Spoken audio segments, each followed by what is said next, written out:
सुप्रभात बच्चों। आज हम कक्षा 8 का 5वां पाठ, जिसका नाम है चिट्ठियों की अनूठी दुनिया, का अध्ययन करने जा रहे हैं। इससे पहले मैं आप लोगों के लिए 4 पाठ आप लोगों के लिए अपलोड कर चुकी हूँ। अगर आपने वो नहीं देखे हैं वो वीडियो, तो आप उनको देख लीजिए। पाठ को हम शुरू करने से पहले मैं आप लोगों को पहले पाठ से संबंधित कुछ शब्दार्थ, कठिन शब्दार्थ जो पाठ के अंतर्गत आएंगे, उनका आप लोगों को मैं बता देती हूँ। अर्थ इनके हम पहले जान लेते हैं। पहला शब्द है अजीबोगरीब, जिसका अर्थ है अनोखा। एसएमएस, जो कि आप मैसेज फ़ोन से भेजते हैं, तो उसको बोलते हैं हिंदी में लघु संदेश सेवा, कि एक छोटा मैसेज। लघु का अर्थ होता है यहाँ पे छोटा मैसेज। सिलसिला मतलब आरंभ होना, किसी चीज़ की शुरुआत होना या रास्ता खुलना। अहमियत का अर्थ यहाँ पे होता महत्व।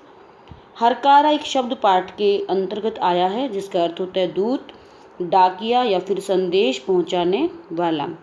आवाजाही का अर्थ यहाँ पे होता है आना जाना। तह का मतलब होता है कि कई तहों में, जैसे आप लोगों ने कई बार बातों में सुना होगा कि ये बात इतनी तह तक दबी हुई थी, यानी इतनी गहराई तक की बातें। ठीक है। फिर आता है एक प्रशस्ति पत्र, मतलब एक प्रशंसा पत्र। ये जो है कवियों, लेखकों या फिर इंग्लिश के जो नोवेल विजेता होते हैं उनको जो है या फिर सिंगर्स को भी एक प्रशस्ति पत्र दिया जाता है जब किसी को ये अवार्ड मिलता है या कोई भी सम्मानीय कार्य वो करते हैं, तो उनके सम्मान के रूप में जो है एक प्रशस्ति पत्र या प्रशंसा पत्र दिया जाता है। मुस्तैद का अर्थ यहाँ पर होता है तत्पर। तत्पर का अर्थ भी मैं आप लोगों को बता देती हूँ। तत्पर का अर्थ होता है एकदम तैयार रहना। फिर शब्द है एक दस्तावेज, प्रमाण संबंधी कागजात। जैसे आप लोग जब स्कूल में एडमिशन लेते हैं तो कुछ कहीं आपका जन्म पत्र होता है या फिर आपके स्कूल से आए आपका टीसी फॉर्म होता है, तो उसको भी हम एक प्रमाण पत्र बोल सकते हैं उसको। ठीक है। या फिर जैसे आप लोगों के और भी स्कूल में सिंगल गर्ल चाइल्ड या फिर कई उनके लिए आपको क्या बनवाना पड़ता है, प्रमाण पत्र आपको बनवाना पड़ता है। उनको हम दस्तावेज भी हिंदी में बोलते हैं। फिर एक शब्द आया है गुडविल। गुडविल का अर्थ होता है यहाँ पे सुनाम, यानी अच्छी छवि। कि जैसे आपके सामने जो है किसी टीचर की गुडविल की एक छवि होगी। ठीक है। कोई जो है एक अच्छा टीचर आप किसी के लिए अच्छा मान रहे होंगे, कोई कैसा होगा, तो ये उसी को हम बोलते हैं गुडविल। फिर आता है हैसियत। हैसियत का अर्थ जो है होता है दर्जा। हैसियत का अर्थ क्या होता है, यहाँ पे दर्जा होता है। ठीक है। नेक्स्ट हम देख लेते हैं यहाँ पे आलीशान। आलीशान का अर्थ यहाँ पे क्या दिया गया है, शानदार शब्द दिया गया है, बहुत ही अच्छा। ठीक है। एकदम ज़बरदस्त, शानदार। हम बोलते हैं कि भारत ने जैसे बहुत ही अच्छा खेला, तो उसको हम बोल देते हैं शानदार। फिर आता है एक ढाणी। ढाणी जो शब्द है इसका अर्थ होता है अस्थाई। एक शब्द आया यहाँ पाठ के अंतर्गत में ढाणी का, कि जो है इसका ये कहाँ पर आया, अस्थाई मतलब कि निवास, जहाँ पे आपका परमानेंट निवास नहीं होता है, बल्कि कुछ समय के लिए आप वहाँ पे रहते हैं। जैसे कच्चे मकानों की बस्ती जो गांव से कुछ दूर बनी होती है, ढाणी उसी को बोला जाता है। थोड़ा सा ये दूरी पर होती है। ठीक है। चलिए हम पाठ को शुरू कर लेते हैं। ये हमारे कुछ महत्वपूर्ण शब्द थे, थोड़ा सा मैं आपको संक्षेप में बता देती हूँ। जैसा कि आप लोगों को पता है, नाम से ही आप लोग समझ सकते हैं कि चिट्ठियों की अनूठी दुनिया। सबसे पहले तो हम जो है चिट्ठियों की अनूठी दुनिया। चिट्ठी का अर्थ होता है यहाँ पे खत, कागज या लेटर जो हम किसी को लिखते हैं। अनूठी का अर्थ यहाँ पे क्या होता है बच्चों, अनूठी का अर्थ होता है अनोखा, जो कि मैंने अभी भी आप लोगों को बताया था। और दुनिया का अर्थ तो आप समझ ही सकते हैं कि पहले के समय में जो है चिट्ठियों का काफ़ी महत्वपूर्ण यहाँ पे स्थान रहा है। अब हम वर्तमान में देखेंगे कि हम यहाँ पे तुलना, ये मुख्यतः इस पाठ में थोड़ी सी तुलना की जाएगी कि चिट्ठियों की पहले क्या अहमियत होती थी, चिट्ठियों का विकास कम कैसे हो गया, किन किन कारणों से इसका विकास कम हुआ। फिर चिट्ठी और आज की वर्तमान में जो संचार साधन जैसे मोबाइल फ़ोन है, एसएमएस है, मेल है, इन सब में और चिट्ठियों और अपने जो खत लिखते थे पहले के लोग, पत्र लिखते थे, उनमें और इनमें आज में क्या अंतर है। तो मैं आप लोगों को आपसे आपके पाठ्यक्रम में सीबीएसई जो प्रश्न पूछ सकती है, कुछ प्रश्न आपके सीसीए बेस्ड भी क्वेश्चन होते हैं, सभी प्रश्नों को मैं इस पाठ के अंतर्गत कवर करूंगी। बस आप पाठ को बहुत ध्यान से सुनिए, समझिए। उसके बाद कोई भी प्रश्न आपको हल करने में समस्या नहीं आएगी, लेकिन उसकी कीमत आपको क्या करना होगा, पाठ को बहुत ध्यान से सुनना होगा। पाठ को आप लोग देख रहे होंगे एक चित्र यहाँ पे, ये आप लोगों ने बहुत मैंने देखा होगा, यहाँ पे पोस्टमैन का चित्र है और ये एक औरत का चित्र है और इनके हाथ में यहाँ पे क्या दिख रहा है, एक पत्र दिख रहा है, जो कि इस तरीके से डाकिया इनके घर पर डाक देने हम बोल सकते हैं, देने के लिए जब आता है।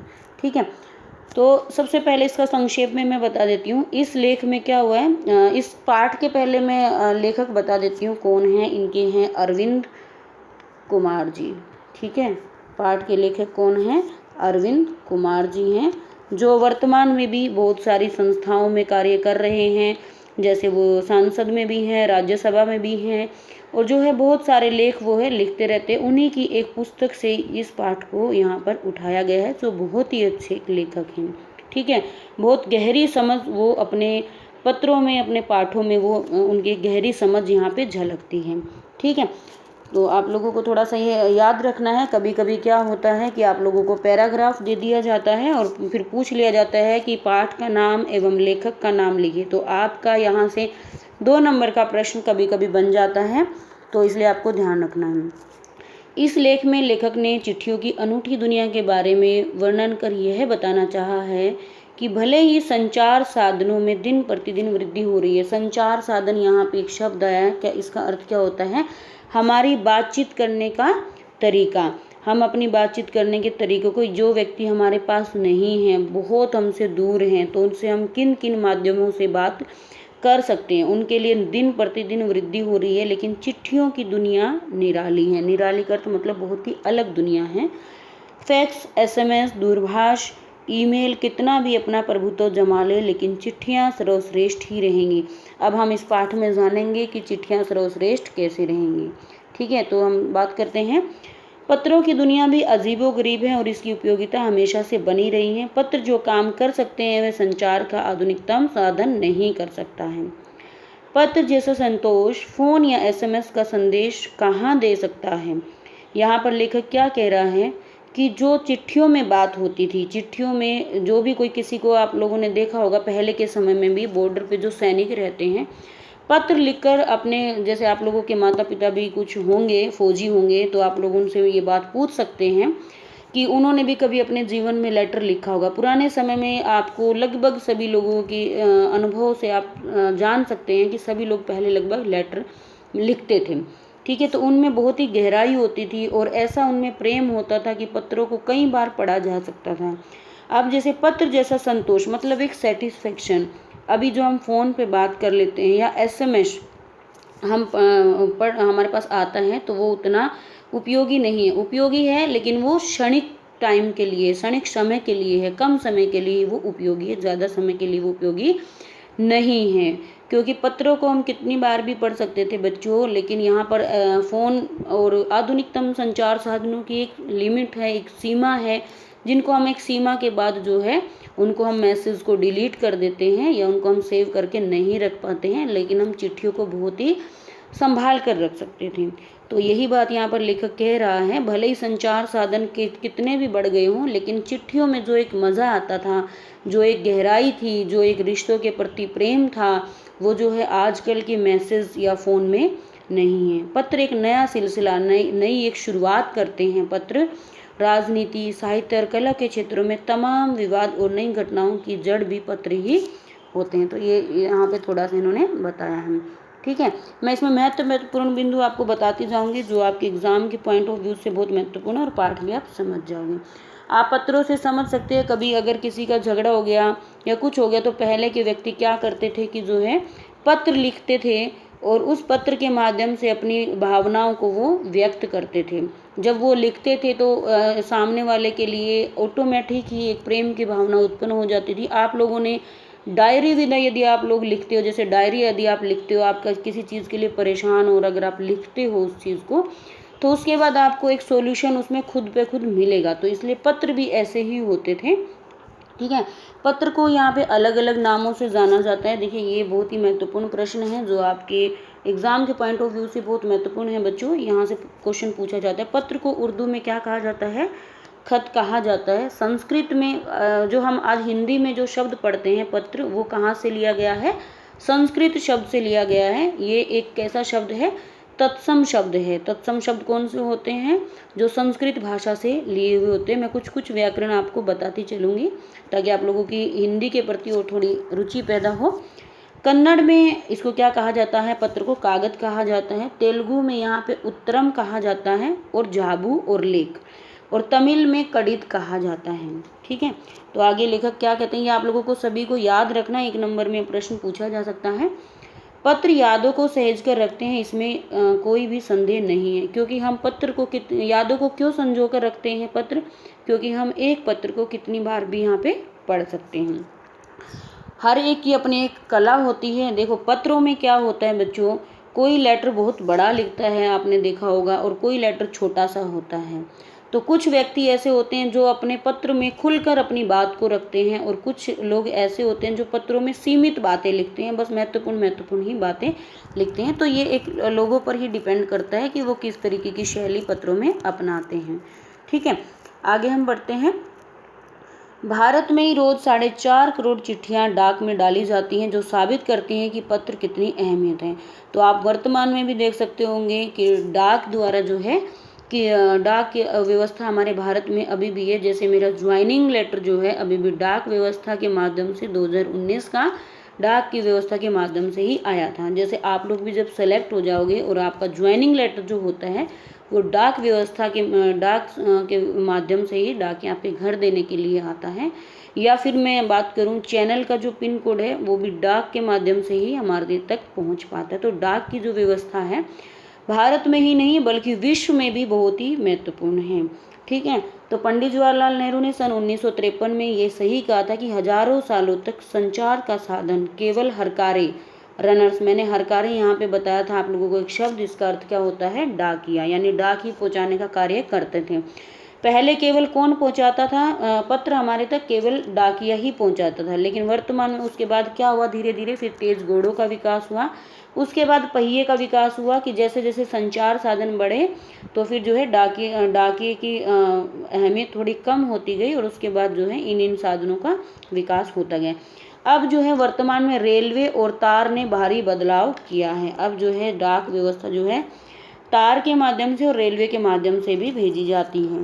ठीक है, पिछली शताब्दी में पत्र लेखन ने कला का रूप ले लिया है। ठीक है, कला का अर्थ यहाँ पे पिछली शताब्दी मतलब पिछले 100 वर्षों में जो है यहाँ पे डाक ने क्या कर दिया है?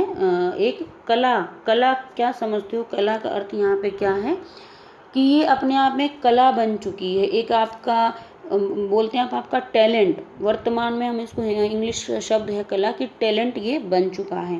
डाक व्यवस्था के सुधार के साथ ही पत्रों को सही दिशा देने के लिए भी विशेष प्रयास किया गया। बच्चों यहाँ से बहुत ही महत्वपूर्ण प्रश्न बनने वाला है कि डाक व्यवस्था में जैसे जैसे सुधार आया वैसे वैसे ही पत्रों को सही दिशा देने का भी प्रयास किया गया कि पत्रों को विकसित करने के लिए सरकार द्वारा क्या क्या किया गया। जैसे आप लोग भी देखते होंगे हिंदी में आप जब भी आपको कोई लीव लेनी होती है तो स्कूल से हिंदी में बोल रही हूँ मैं, अगर आपसे आपके पाठ्यक्रम में भी लगा हुआ है कि 4 दिन के अवकाश के लिए प्रधानाचार्य को पत्र लिखिए, तो ये क्या है? या फिर आप गर्मी की छुट्टियों में अपना जो है समय अपने दोस्त या मित्र के पास बिताना चाहते हैं तो आप उसे आमंत्रित करने के लिए या उसके वहाँ जाने के लिए एक पत्र लिखिए। तो ये क्या है? हमारे पाठ्यक्रम का एक वर्तमान में CBSE ने क्या कर दिया है? इसको हमारे सिलेबस में लगा दिया है। तो एक पहला प्रयास तो सरकार के द्वारा ये किया गया है कि हमारे पाठ्यक्रमों में पत्रों को जोड़ दिया गया है। दूसरा क्या किया गया बच्चों, आप लोगों ने देखा होगा कि एक पत्र प्रतियोगिता होती है जिसमें जो है सरकार के द्वारा अलग अलग प्राइज भी दिए जाते हैं। ये KVS और नवोदय दोनों संस्थाओं में ही होता है, बल्कि स्टेट गवर्नमेंट के स्कूल्स में भी ये प्रतियोगिताएं आयोजित करवाई जाती हैं। ठीक है, आगे हम देखते हैं। भारत ही नहीं दुनिया के कई देशों में प्रयास और विश्व डाक संघ ने अपनी ओर से काफ़ी प्रयास किए। तो केवल भारत नहीं बल्कि विश्व डाक संघ मतलब जो वैश्विक स्तर पर वर्ल्ड लेवल पर जो डाक व्यवस्था है उन्होंने भी काफ़ी प्रयास किए हैं, और उन्होंने 16 वर्ष से कम आयु के बच्चों के लिए पत्र लेखन प्रतियोगिताएं आयोजित की हैं। और ये सिलसिला कब से चल रहा है? सन 1972 से विश्व डाक संघ ने जो है ये सिलसिला चला रखा है। ये आप लोगों को याद रखना ईयर कि विश्व डाक संघ ने जो है पत्र प्रतियोगिताएं कब आयोजित की थी? 1972 ईस्वी में। तो ये आप लोगों को ध्यान रखना है। किंतु अब हमें ये देखना है कि ठीक है, इतने सारे विकास हुए पत्र लेखन में, उसके बावजूद भी अभी भी वर्तमान में लोग पत्र ज़्यादा नहीं लिखते। जैसे आप लोगों के समय में अगर हम देखा जाए, आप लोग पत्र बहुत कम लिखते होंगे, केवल स्कूली स्तर पर आप पत्र लिखते होंगे, लेकिन आपने कभी अपने मित्र को कभी पत्र नहीं लिखा होगा। इसका क्या कारण है? इसका कारण हम जान लेते हैं।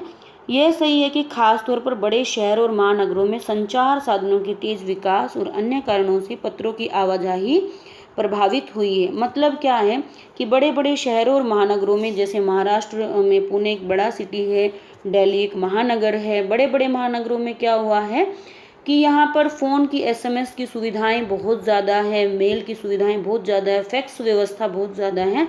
तो इसने क्या किया है, डाक या पत्र लेखन व्यवस्था को बहुत ही प्रभावित किया। प्रभावित का मतलब उसको धीमा कर दिया है, क्योंकि लोग जो हैं SMS से बात कर लेते हैं, ईमेल से बात कर लेते हैं, फैक्स से बात कर लेते हैं, तो चिट्ठियों से बात अब नहीं करते हैं। तो ये हमें देखना। तो इसका कारण क्या है? संचार साधन। नए नए संचार साधनों के विकास के कारण क्या हुआ है, हमारा जो है डाक व्यवस्था की संख्या जो है घटी है। लेकिन यहाँ पे एक लाइन आप लोगों को पढ़नी है, परंतु व्यापारिक डाक की संख्या लगातार अभी भी बढ़ रही है। व्यापारिक मतलब जो हम व्यापार करते हैं, ठीक है, जो बड़े बड़े कंपनीज के काम होते हैं, उनमें अभी भी डाक व्यवस्था लगातार जारी है। जैसे केंद्रीय विद्यालय में भी डाक व्यवस्था बहुत ज़्यादा जारी है अभी भी, ठीक है। तो आप इस चीज़ को समझ सकते हो यहाँ पे।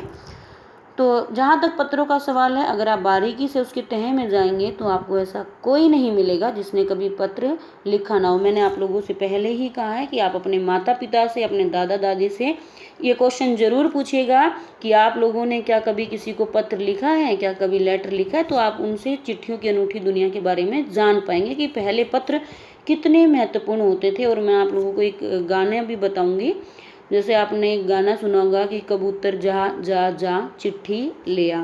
तो ये गाने ऐसे ही नहीं बने हैं, क्योंकि पहले के समय में जो है चिट्ठियों का महत्वपूर्ण रोल था। तो इसलिए ये हम देख सकते हैं। हमारे सैनिक तो पत्रों का जिस उत्सुकता से इंतज़ार करते हैं, आप लोगों ने कई सारी मूवीज़ देखी होंगी जिसमें फौजी जब बॉर्डर पे होते हैं, उनके घर से जब पत्र आता तो वो बहुत महीनों तक इंतज़ार करते हैं कि हमारे घर से कोई पत्र आया कि नहीं आया, माँ की चिट्ठी आई कि नहीं आई।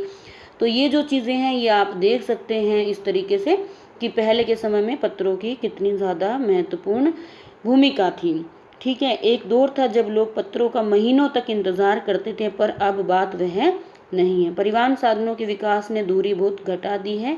पहले लोगों के लिए संचार का साधन केवल चिट्ठी ही था, पर आज और भी साधन विकसित हो चुके। ऐसा क्यों हुआ है? पहले के व्यक्ति केवल और केवल चिट्ठी पर ही डिपेंड थे, लेकिन आज बहुत सारे माध्यमों का विकास हो चुका है, जिसके माध्यम से व्यक्ति जो है एक दूसरे से बातचीत कर सकते हैं। तो आप ये देख सकते हैं। लेकिन आप लोगों ने देखा होगा बहुत सारे जो व्यक्ति होते हैं, बहुत गाने अभी भी चिट्ठियों पे बनते हैं। आप वर्तमान में यदि सुनते हैं तो चिट्ठियों को लोग संभाल कर रखते हैं, उनको विरासत की तरह रखते हैं। और कभी जब किसी का मन दुखने लगता है तो वो अपने कुछ पुरानी यादों को या पुरानी चिट्ठियों को पढ़कर अपने मन को फिर से खुश करते हैं, और ऐसा लगता है कि उन्होंने अपने एक लम्हे को फिर दोबारा से जिया है, ठीक है। पत्रों को तो आप सहेज कर रख लेते हैं, पर SMS संदेशों को आप सहेज कर जल्दी ही भूल जाते। तो यहाँ से आपका प्रश्न बहुत ही महत्वपूर्ण बनने वाला है।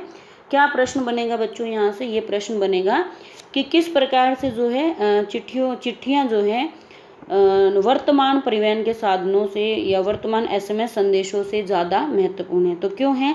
क्योंकि पत्रों को आप सहेज कर रख लेते हैं, परंतु SMS संदेशों को आप जल्दी ही भूल जाते हैं, क्योंकि इतने ज़्यादा जब मैसेज आते हैं आप लोग भूल जाते हैं कि किसने क्या मैसेज किया था।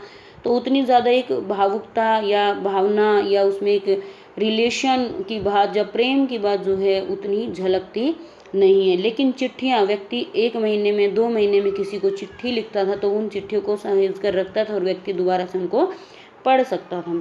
कितने संदेशों को आप सहेज कर रख सकते हैं? क्योंकि फ़ोन की एक या मैसेज भेजने की एक लिमिट होती है, और व्यक्ति उस तरीके से जो है उसको उनको संभाल कर नहीं रख सकता है। तमाम महान हस्तियों की तो सबसे बड़ी यादगार या धरोहर उनके द्वारा लिखे गए पत्र ही हैं। यहाँ पर बताना चाहा है, यहाँ पे लेखक ने क्या बताना चाहा है कि जितने भी महान व्यक्ति हुए, महान व्यक्तियों में जैसे हम राष्ट्रपिता महात्मा गांधी को कह सकते हैं, ठीक है। रविंद्रनाथ टैगोर जी को कह सकते हैं, और भी बहुत सारे लोगों को हम नाम ले सकते हैं जिन्होंने जो है, जैसे सूर्यकांत त्रिपाठी निराला जी हैं, तो बहुत सारे लोगों ने जो है पत्र लिखे हैं और उनको संभाल कर रखा है। तो ये दिखाता है कि पत्र हमारे लिए कितने महत्वपूर्ण हैं। भारत में इस श्रेणी में राष्ट्रपिता महात्मा गांधी को सबसे आगे रखा जा सकता है। दुनिया के तमाम संग्रहालय जानी मानी हस्तियों के पत्रों का अनूठा संकलन भी है। संकलन का अर्थ यहाँ पे ये है कि जैसे महात्मा गांधी जी ने जो पत्र लिखे हैं वो आज भी हमारे यहाँ कहीं ना कहीं संग्रहालय में यानी म्यूजियम में बहुत सारे पत्र वो जो है संभाल कर अभी भी रखे गए हैं। तो इन चीज़ों का आपको ध्यान रखना है। भारत में आज़ादी के पहले महासंग्राम के दिनों में जो कुछ अंग्रेज अफसरों ने अपने परिवारजनों को पत्र में लिखा, जब भारत में अंग्रेज लोग आ गए थे तो वो भी अपने परिवार वालों को, जब अपनी फैमिली वालों को कुछ लिखते थे तो वो भी पत्र की भाषा या पत्र लिखकर ही अपने परिवार वालों को बताते थे। उसके बाद धीरे धीरे वो आगे चलकर पत्रों की इतनी भूमिका बढ़ गई कि वो एक पुस्तक के रूप में सामने आने लगी। ठीक है, तो इस बात से हम ध्यान यहाँ पे रखेंगे। संग्रहालय एक शब्द आया यहाँ पे, संग्रहालय की संधि विच्छेद होता है संग्रह प्लस आलय, तो आप लोगों को यहाँ पे ध्यान रखना है। एक शब्द आया था, हमने पढ़ा था व्यापारिक डाक। व्यापारिक डाक का अभी भी यहाँ पे महत्वपूर्ण है, तो यहाँ पे आपको ध्यान रखना है। तो इसका जो है आपसे पूछा जा सकता है कि इसमें कौन सा इसमें प्रत्यय है। व्यापारिक इक शब्द बोलकर देखना है आपको, अंत में कौन सा शब्द आ रहा है, इक आ रहा है, तो इक इसमें प्रत्यय हो गया। तो इन सब बातों को भी थोड़ा सा देखते रहना है। आगे बढ़ते हैं हम लोग। बहुत ही महत्वपूर्ण बातें मैं बताने जा रही हूँ अभी आप लोगों को। जैसे देश दुनिया में सबसे बड़ी संख्या में पत्र पहुँचते थे, पर पत्रों का जवाब देने के मामले में उनका कोई जोड़ नहीं था। किन के बारे में बात हो रही है? महात्मा गांधी जी के बारे में बात हो रही है। जब भी कोई व्यक्ति उनसे पत्र के बारे में या उनसे कोई प्रश्न पूछते थे उस समय के व्यक्ति, तो उनको कोई पत्र लिखते थे और पत्र का जवाब हर पत्र का जवाब महात्मा गांधी जी द्वारा दिया जाता था। उनका जब एक हाथ दर्द करता था, दाहिना हाथ लिखते लिखते दर्द करने लग जाता था, तो फिर वो बाएं हाथ से लिखते थे। महात्मा गांधी ही नहीं, आंदोलन के तमाम नायकों के पत्र गांव-गांव में मिल जाते हैं। पत्र भेजने वाले लोग उन पत्रों को किसी प्रशस्ति पत्र से कम नहीं मानते थे। यानी उस समय के जैसे महात्मा गांधी जी ने यदि किसी को पत्र लिख दिया तो गांव वालों के लिए वो बहुत ही बड़ी बात होती थी, और वो किसी सम्मानजनक प्रशंसा पत्र, मैंने एक शब्द आपको बताया था, उनको ऐसे लगता था कि जैसे उनको कोई अवार्ड मिल गया है, उससे कम नहीं समझते थे। यहाँ आपको प्रशस्ति पत्र मैंने एक शब्द यूज़ किया है।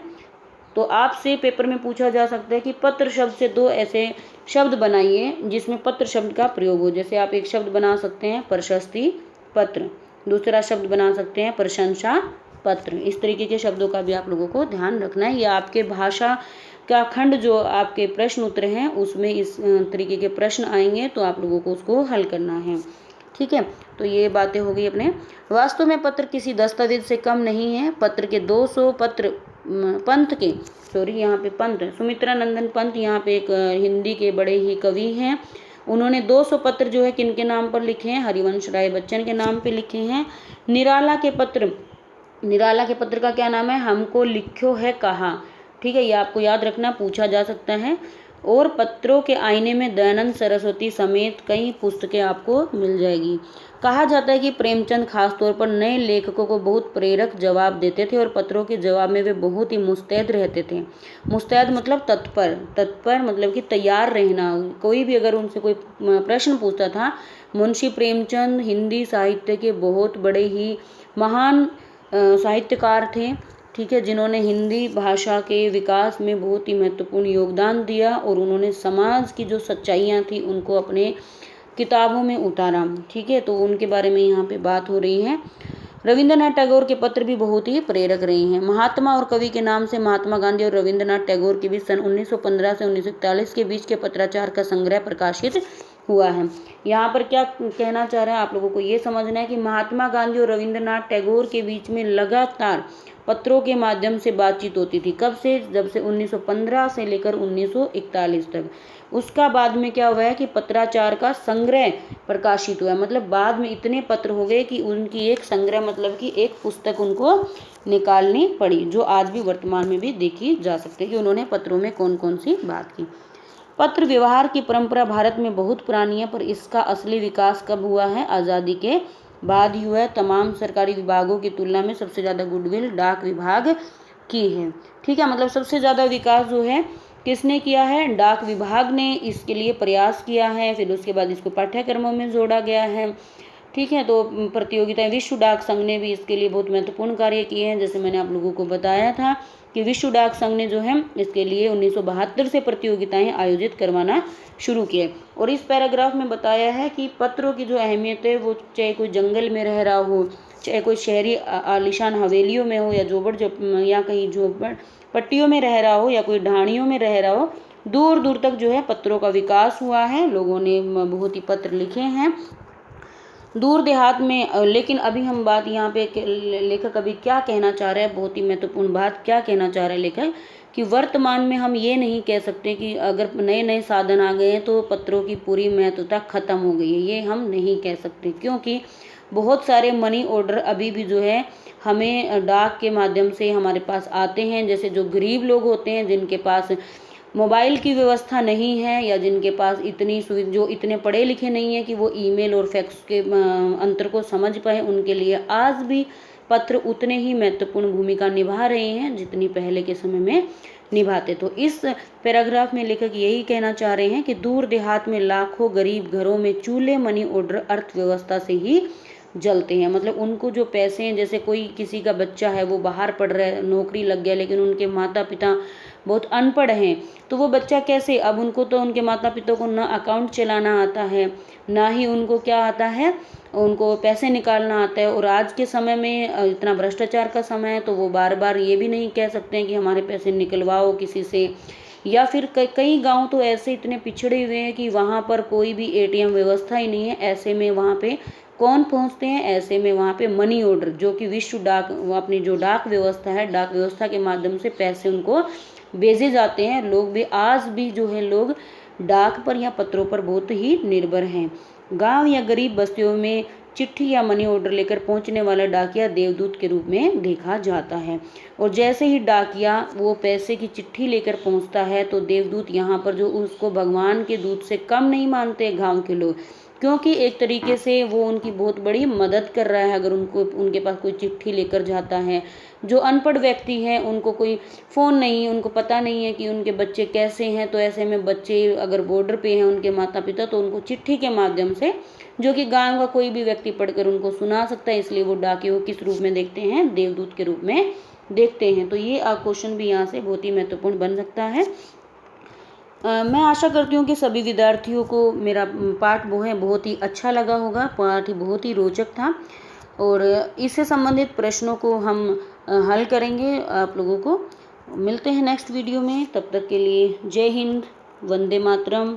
आप लोग हमारे वीडियो पे बने रहें, इसी तरीके से हम अपने सिलेबस को आगे बढ़ाते रहेंगे। वंदे मातरम, जय।